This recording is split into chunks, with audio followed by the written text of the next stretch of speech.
వైదిక బ్రాహ్మణ సమాజం వాళ్ళు ఏం చెప్పారంటే ఈ చాలీకి విగ్రహాన్ని పెట్టాలని చెప్పి అనుకుంటున్నారు. కాబట్టి ఏంటంటే కులాలకు దాని అతీతంగా అన్ని అసోసియేషన్ బ్రాహ్మణ అసోసియేషన్లు అన్నీ కలిసి విద్యా ప్రతిష్ఠ చేయాలని చెప్పని అందరినీ ఫెడరేషన్ తరఫున రిక్వెస్ట్ చేస్తున్నాము. కాబట్టి దయచేసి అందరూ కలిసి చాళుక్యులు సామ్రాజ్యాన్ని స్థాపించారో ఆ విధంగా బ్రాహ్మణ సామ్రాజ్యం స్థాపన కావాలని నేను రిక్వెస్ట్ అందరినీ కూడా రిక్వెస్ట్ చేస్తున్నాను. కాబట్టి దయచేసి అందరూ సహకరించాలి. జై బ్రాహ్మణ్, జై బ్రాహ్మణ్, జై బ్రాహ్మణ్, జై బ్రాహ్మణ్.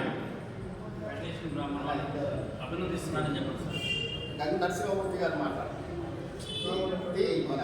బ్రాహ్మణ మిత్రులందరికీ నమస్కారం. వైదిక బ్రాహ్మణ సంఘం వారు సంకల్పించిన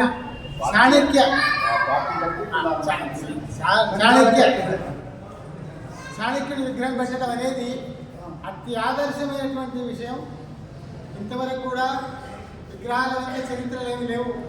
వారి చరిత్రలు ఉన్న తర్వాత విగ్రహాలు పెడుతున్నారు. అటువంటి పరిస్థితి కాకుండా మన భారతదేశాన్ని నడిపించడానికి కావాల్సినటువంటి అసలైనటువంటి ప్రజాస్వామ్యం అనేటువంటి విధానం తూచా తప్పకుండా నడవాలంటే చాణక్యుడు చెప్పినటువంటి నీతి వాక్యాలు, చాణక్య నీతి అనేది రాజనీతి శాస్త్రంలో అతి ముఖ్యమైనటువంటిది. అటువంటి చాణక్యుడిని మనం విస్మరించడం తగదు. ఇటువంటి సందర్భంలో చాణక్యుడి విగ్రహం పెట్టడం అనేటువంటి ఆలోచన చాలా గొప్ప ముదామైనటువంటిది. వారికి మా యొక్క శుభాకాంక్షలు జరుపుతున్నాం.